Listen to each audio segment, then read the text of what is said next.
বর্তমান যে গণভোট, বর্তমান সনদকে স্বীকৃতি দেবার জন্যে যদি গণভোটে কোনো মুসলমান যায়, আল্লাহর কাছে তাকে কঠিন জবাবের সম্মুখীন হতে হবে।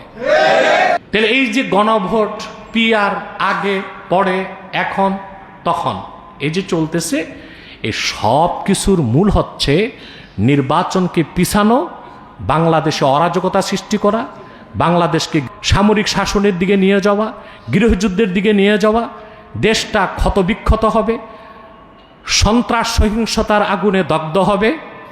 তখন যারা দেশ ধ্বংস করতে সাপ পাঠাইছে সবল দিতে, তারাই আবার বিষ নামাইতে ওজা পাঠাবে। সেই আমেরিকা বাংলাদেশকে দখল করবে, লুটপাট করবে। এর জন্য প্রত্যেকটা রাজনৈতিক দল ইতিহাসে দায়ী থাকবেন আপনারা। দেশ এখন রাজনৈতিকভাবে মহাসংকটে নিপতিত। আগে একটা হয়েছিল পিআর চাই, কি চাই, এখন পিআর গেছে, এটা ফাইলবন্দি হয়েছে। কি হয়েছে? এখন হচ্ছে গণভোট। কি এখনো মতবিরোধ, কেউ বলে গণভোট আগে, কেউ বলে না নির্বাচনের দিন। আমি একটা জিনিস বুঝি না, মনে করেন গণভোট হলো, জুলাই সনদকে আইনি ভিত্তি দেওয়া হলো, সেই আলোকে সংবিধান সংস্কার হবে পরবর্তীতে, ঠিক না? আচ্ছা ভাই, গণভোট কি বাংলাদেশে আগে হয় নাই? তারপর গণভোটে যা হয়েছিল তা কি ঠিক ছিল না পরবর্তী সরকাররা বদলাইছে? 1977 সালে 30শে মে প্রেসিডেন্ট জিয়াউর রহমান 19 দফা দাবি নিয়ে গণভোটের আয়োজন করছিলেন। হ্যাঁ না, কয় দফা ছিল জিয়াউর রহমানের? 19 দফা। জিয়ার যে ভালো কাজগুলো করছিলেন তার মধ্যে একটা হচ্ছে সংবিধানে জিয়া এই কথাটাকে সংযোগ করেছিল যে রাষ্ট্রের মূলনীতি হচ্ছে মহান আল্লাহর প্রতি আস্থা ও বিশ্বাস। এই খাতিরে যদি জিয়াউর রহমান নাজাত পেয়ে যায়, ইসলামী মূল্যবোধের বিশ্বাস, এটাকে সংবিধানে তুলে ধরছিল। হ্যাঁ না ভোট হয়েছে, হয় নাই? তারপর জিয়াউর রহমানকে হত্যা করা হয়েছে, কথা বলে না? 1981 সালের 30শে মে। তারপর সামরিক শাসন আসছে, কথা বলে না? তো হ্যাঁ না ভোট, গণভোটে সংবিধান পরিবর্তনে কি হইল? আবার 9 বছর আপনারা সামরিক শাসন দেখছেন না? উনিও একটা গণভোট করছিল, এরশাদ সাহেব। তারপর তা কি ঠিক ছিল? আবার 90-এর গণঅভ্যুত্থানে তিনিও বিদায় নিলেন, ঠিক কিনা? যিনি ছিলেন রাজা, তার হইল সাজা।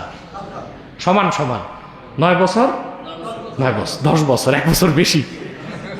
রাজা ছিল 9 বছর, সাজা হয়েছে 1 বছর বেশি। তা এখন আবার গণভোট করলেন, এই যে জুলাই সনদকে আইনি ভিত্তি দিলেন, ঠিক আছে, কিন্তু এই গ্যারান্টি কে নিবে যে 2/3 আসন পেয়ে যারা সংসদে যাবে, তারা যদি সংবিধান পরিবর্তন করে ফেলে কে বাধা দিবে? বাধা দেওয়া যাবে? এটা তো সংবিধানের নিয়ম। 2/3 আসন পেয়ে যারা সংসদে নির্বাচিত হয়, তারা সংবিধানকে রদবদল করার অথরিটি লাভ করে। তখন গণভোট যাবে কই? কথা বলে। তাহলে এই যে গণভোট, পিআর, আগে পরে এখন তখন, এই যে চলতেছে, এই সব কিছুর মূল হচ্ছে নির্বাচনকে পিছানো, বাংলাদেশে অরাজকতা সৃষ্টি করা, বাংলাদেশকে গৃহযুদ্ধের দিকে নিয়ে যাওয়া, সামরিক শাসনের দিকে নিয়ে যাওয়া, গৃহযুদ্ধের দিকে নিয়ে যাওয়া, দেশটা ক্ষতবিক্ষত হবে, সন্ত্রাস সহিংসতার আগুনে দগ্ধ হবে। তখন যারা দেশ ধ্বংস করতে সাপ পাঠাইছে সবল দিতে, তারাই আবার বিষ নামাইতে ওজা পাঠাবে। সেই আমেরিকা কে বাংলাদেশকে দখল করবে, লুটপাট করবে। এর জন্য প্রত্যেকটা রাজনৈতিক দল ইতিহাসে দায়ী থাকবেন আপনারা। আপনাদের দেশের সিদ্ধান্ত আপনাদেরকে নিতে হবে।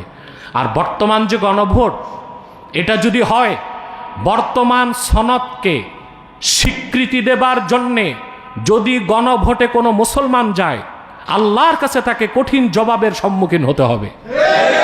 প্রশ্ন হলো কেন? সংবিধানে এই ধারাটা আছে, নীতি। রাষ্ট্রের মূলনীতি কি? মহান আল্লাহর প্রতি বিশ্বাস।